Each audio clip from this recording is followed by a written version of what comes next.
Os inimigos das plantas, quem são? Os insetos, certo? Tanto é verdade que existe o que para combater os insetos? O que é que o homem usa? Os famosos agrotóxicos, né, que causam outros problemas, né? Mas a ciência está buscando soluções para que não traga, né, veneno que possa acabar atingindo o ser humano também. Mas a ideia é matar os insetos, senão não tem agricultura, senão não tem colheita. Por isso que ela é usada em todo lugar, e o agrotóxico está aí de séculos já que se usa e não tem como parar. Porque senão, cadê a agricultura? Cadê a colheita? Então os insetos são os inimigos diretos das plantas, né? E são altamente, como nós vimos aqui os gafanhotos, são altamente destruidores, de alta periculosidade nessa ação. Por isso que a gente trouxe aquele impacto do vídeo para tentar os irmãos entenderem, né, o quanto isso é terrível mesmo. Então Israel estava morrendo, as pessoas iam passar fome, iam morrer de fome no passar do tempo, pela falta de alimento. E quais os inimigos dos crentes? Qual o inimigo do crente principal? Os demônios. Podemos fazer essa comparação dos insetos em relação aos demônios. Os demônios é que agem na nossa vida, buscando o mesmo objetivo que os insetos têm com as plantas: destruir a vida do crente,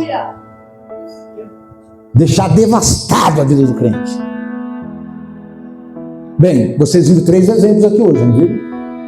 Eram pessoas que eram crentes, que estavam na igreja, como hoje nós estamos aqui, ó. Olha só a realidade, gente. Não é história da carochinha, não é fantasia. É verdadeiro. A Sandra viu lá, os irmãos que foram lá viram. E nós vamos ouvir tantos exemplos desse tipo. Vai na penitenciária, então vai ver lá quantos crentes que estão lá dentro, presos, que vão contar a mesma coisa. Eu era da igreja, eu pregava, sou filho de crente, minha família toda é crente, minha mãe é crente, está lá preso. Então essa é a situação. Então, porque os demônios vêm devastando tudo.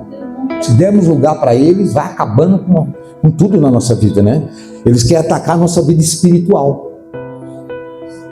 É como se eles viessem destruir as folhas, os galhos, os nossos frutos. Daqui a pouco a gente está assim como estava a lavoura lá de Israel, toda destruída. E aí ele vai agindo, ele vai persuadindo as pessoas.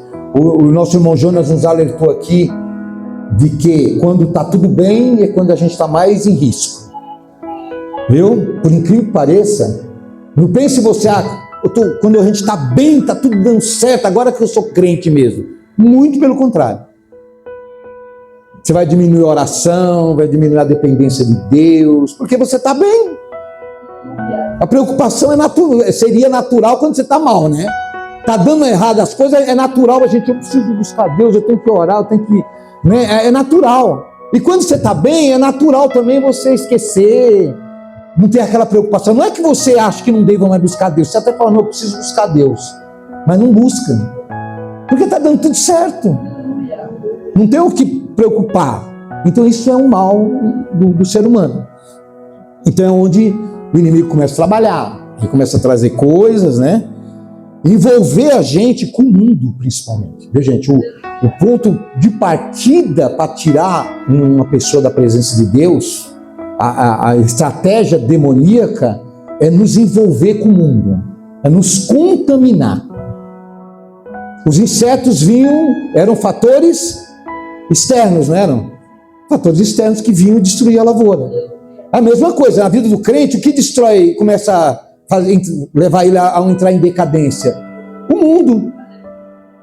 As coisas do mundo, os hábitos do mundo, as influências. Salmo 1, vamos lá. Tudo dentro da Bíblia, né? Salmo 1. Louvado seja Deus. Esses irmãos que estão agora como morador de rua, não estavam alertados a essas coisas, né, quando estavam na igreja. Não imaginavam que podiam chegar nesse estado que eles estão. Assim como nós hoje não imaginamos que um dia a gente possa estar numa situação dessa. Mas o problema é que é uma realidade. E a gente tem que se precaver. Ó, o que diz? Bem-aventurado o varão, o homem, a mulher, que não anda segundo o conselho dos ímpios, nem se detém no caminho pecadores. O que ele faz antes? Termina, nem se assenta na roda.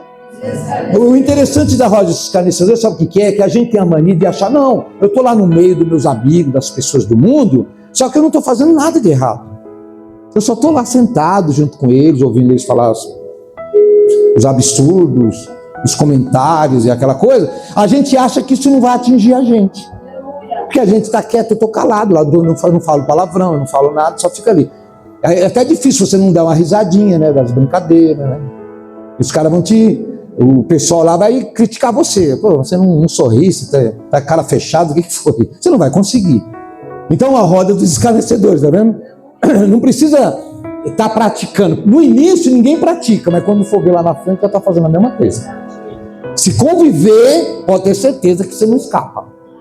Viu, gente? Não escapa, não. Não vem com essa não, que é difícil. Então, olha aí, ó. Não se detém no caminho dos pecadores, nem se assenta na roda dos escarnecedores. Mas o que a pessoa faz? O que o crente tem que fazer? Ó, próximo versículo. Vamos ler a igreja toda? 1, 2, 3.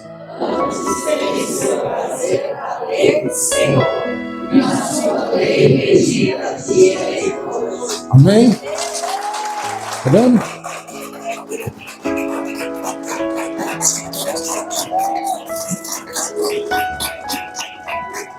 Ele se referia a quem? Se referia a quem?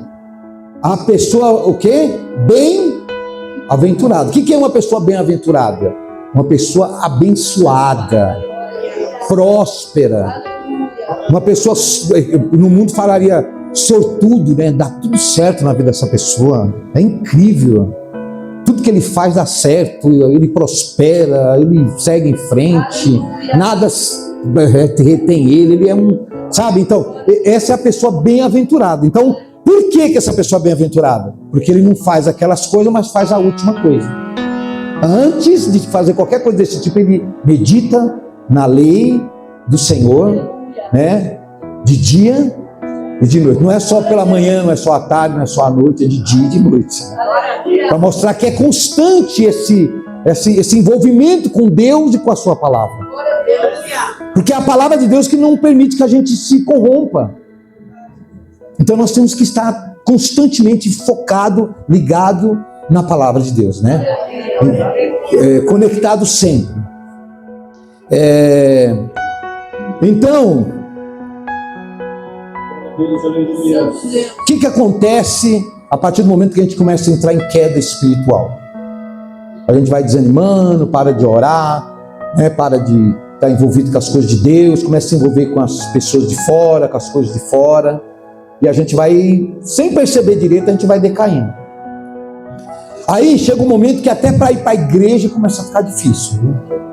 Se você tem dificuldade de vir para a igreja, dá um desânimo, fica alerta. O negócio está ficando difícil para você, né? Você tem que correr, aí você vem na marra, né? Não fica esperando você ter vontade de vir, que não vai vir essa vontade, não. Essa vontade não existe, ela só tem se você vir. Aí você vindo, aí a vontade começa a se desenvolver dentro de você, não é assim? Amém, gente? A gente tem vontade de vir quando a gente está vindo. A gente para de vir, para a vontade de vir. Perde o contato, né? É coisa natural. Eu acho que não é só isso na vida, muitas coisas na vida é assim. A gente vai se habituando a fazer aquilo, então passa a fazer parte da nossa vida, do dia a dia, a gente começa a ter gosto naquilo. Aí a gente faz. Agora, se a gente para de fazer para voltar, é dureza, hein? Vamos tirar a questão da academia, né? Quem está na academia está lá direto e sentindo que o corpo está leve. Não, eu tenho que ir para academia. Não, vamos fazer outra. Não, eu quero ir para academia. Não vou perder, hoje eu tenho que ir para academia. Mas a pessoa está sentindo o corpo, chega a estar voando. Está levantando voo. Né? Agora para de ir para a academia para você voltar. Está carregando um peso nas costas para poder voltar de novo a começar ali, né? Aí é dolorido, é difícil. Então é assim, é a vida, né? Mas olha, começa a atingir nossa família, tá? Dentro de casa, né? A pessoa em decadência espiritual começa a ter as consequências disso. Então, lavouras das suas vidas começam a ser atingidas. Tudo é lavoura, nós não plantamos para colher, nós não estamos sempre preocupados em plantar as coisas que nos interessam, que nós temos, que nós damos valor para nós. É como se a gente estivesse plantando, regando, né? Buscando manter aquilo sempre em dia, aquilo sempre abençoado nas nossas vidas. No caso, por exemplo, a família. É um lugar que nós queremos paz, queremos estar unidos, queremos ter o amor presente. Amém, gente? É necessário, é uma das coisas mais importantes na vida de uma pessoa, é ter no seu lar a paz reinando, a união, o amor, né? Mas o que acontece? Quando a gente começa a ter uma queda espiritual, isso começa a ser comprometido. Então começa a surgir desentendimento, né? Aí não há mais diálogo, não há compreensão. Então começa a haver uma queda a ponto de até o amor que estava presente, o gostar, né, das pessoas que nós amamos ali, começa a decair. Então a gente começa a ter conflitos que vai comprometendo mais ainda a situação. Nós já não estamos bem. E aí dentro de casa começam os problemas, aí que a coisa vai desandando de vez. Amém, gente? Então, esse é uma área ou uma lavoura da nossa vida que é atingida pelos demônios, pelas forças do mal, assim como as plantas sofrem em relação aos insetos.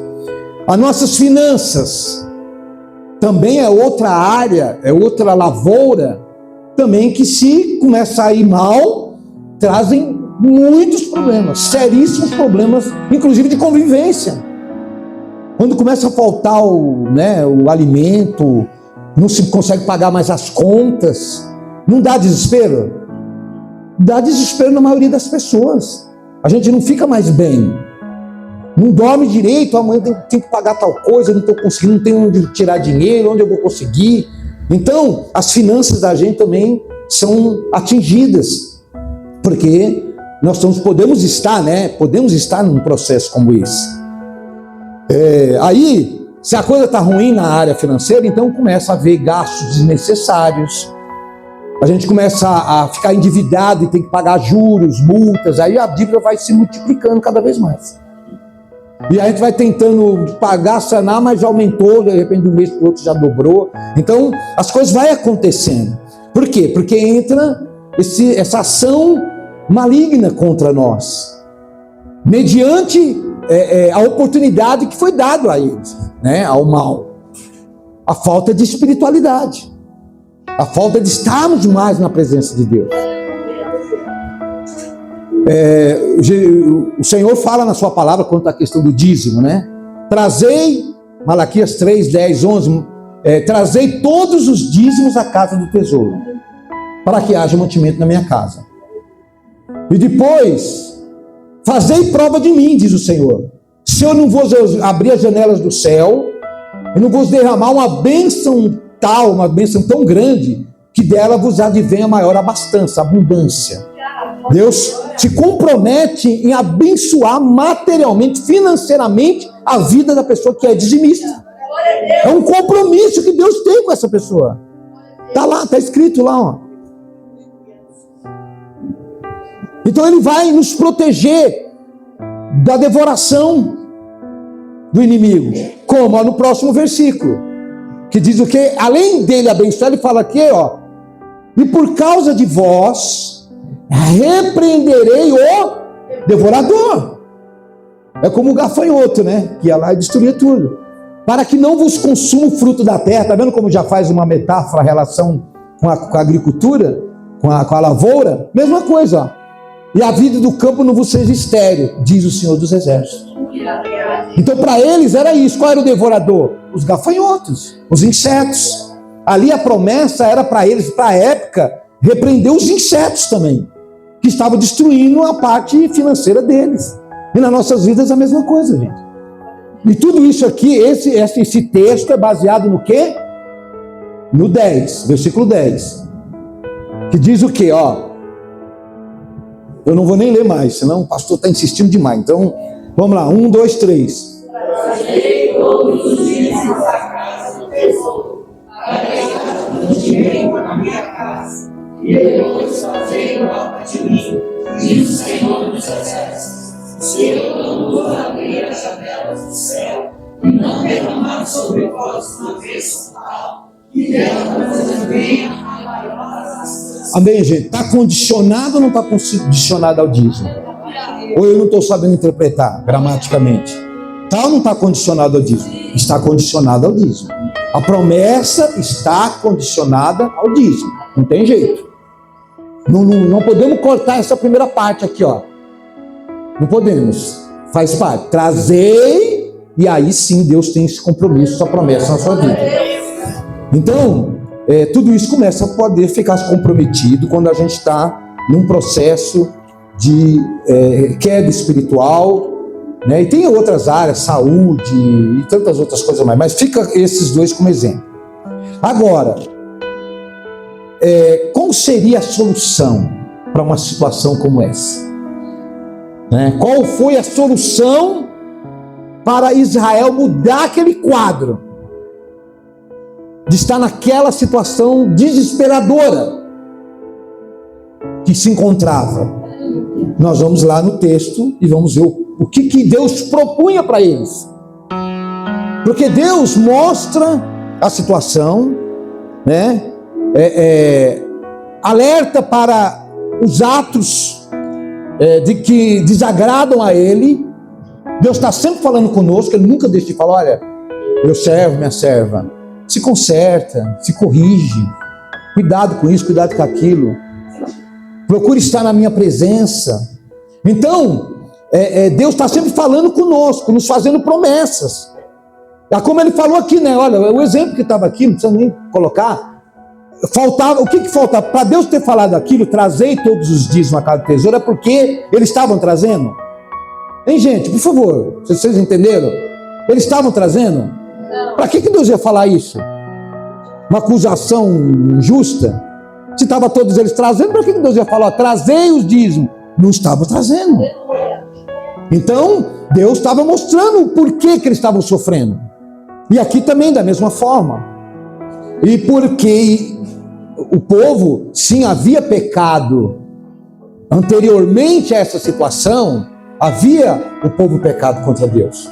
Nós não entramos nesse mérito, mas se você for lá no contexto lá para trás, você vai entender que o povo teve essa queda. Esteve bem, esteve próspero. Aquela terra era uma terra que é considerada a terra, né? É a terra que manava leite e mel. A terra prometida, a terra de Canaã, era a terra conhecida como a terra que dava o fruto abundantemente. A boa medida, recalcada, sacudida e transbordando. O melhor estava naquela terra. Ele escolheu a melhor parte daquela terra. Mas aquilo foi perdido diante do pecado deles, que foi sendo cometido posteriormente. Mas Deus propõe para eles uma solução para aquela situação. Assim como Deus está sempre propondo para nós solução. Tá? Deus está sempre querendo resolver. É prazer de Deus resolver, solucionar o problema de alguém. Sabe por que é prazer de Deus? Porque só assim Ele poderá ser glorificado. Quando Ele faz as obras nas nossas vidas, aí nós vamos glorificar o nome dEle. Então é interesse dEle ser glorificado constantemente na nossa vida. Por isso é interesse dEle resolver, solucionar os problemas que nós estamos passando.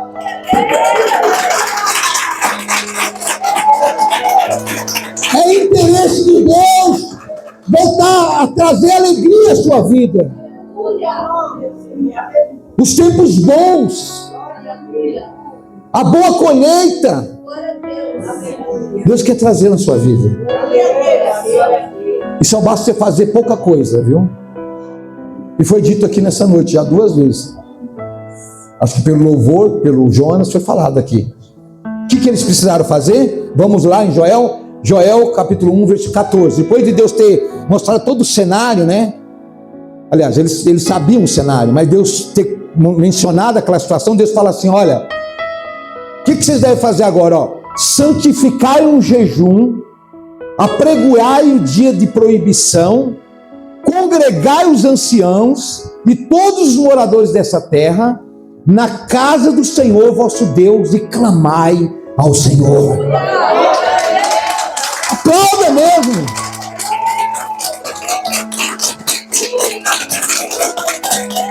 Eles foram convidados a estarem se reunindo na casa do Senhor de jejum e oração, clamando ao Deus vivo nas suas vidas. É difícil. Não precisa de muita coisa. Aleluia. Olha, versículo 2, capítulo 2, versículo 12 e 13. Um pouco mais, tá? Deus falando. Olha só. 2. É isso mesmo? 2, 12 e 13. 2, 12 e 13. Olha só, vamos ler. Isso que foi, Joel trouxe como solução, viu, gente? Eu fiquei o culto da semana passada inteira e hoje mais um pouco, falando da desgraça do povo de Israel. Só fiquei aqui mostrando a desgraça que estava acontecendo lá. Mas tudo isso poderia mudar. Esse quadro difícil poderia ser revertido com uma ação, uma atitude simples do povo. Ó, ainda assim, agora mesmo diz o Senhor: convertei-vos a mim de todo o vosso coração. E isso com jejuns e com choro e com pranto. Sabe quando buscar o Senhor mesmo de verdade, né? É um esforço interior, gente. É o que só você pode fazer, ninguém pode fazer por você. De cair no choro, se for o caso necessário, clamando a Deus pela solução na sua vida. Versículo 13. E olha só, olha as palavras para expressar o quanto é necessário que se faça isso de verdade, de uma forma profunda, né? Olha só: rasgai o vosso coração e não as vossas vestes, né? Porque muitos deles queriam rasgar as vestes. Senhor, eu estou mostrando que eu sou humilde, vou rasgar minhas roupas aqui para mostrar que eu estou. Não era as vestes. Rasgai o vosso coração e convertei-vos ao Senhor vosso Deus, porque Ele é misericordioso e compassível e tardio em ira-se, grande beneficência, e se arrepende do mal.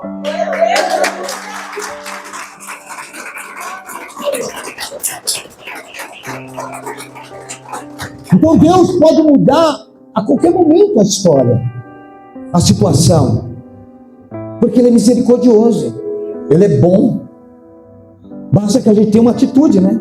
Bastasse que o povo tivesse aquela atitude.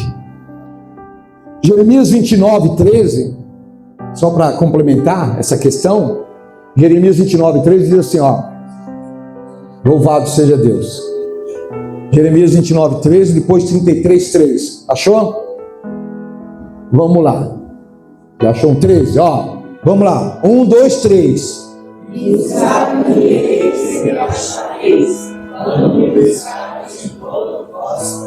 Amém, gente? Buscar e achar, né? Não é buscar e não acontecer nada. Buscar e achar.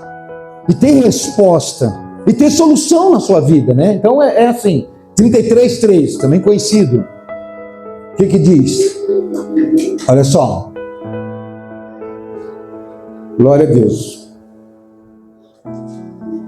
Nós vamos ter que acelerar esse negócio aí. Está muito demorado, hein? Ó, vamos lá. 1, 2, 3. Clama a mim e responder-te-ei e anunciar-te-ei coisas grandes e firmes que não sabes. Glória a Deus.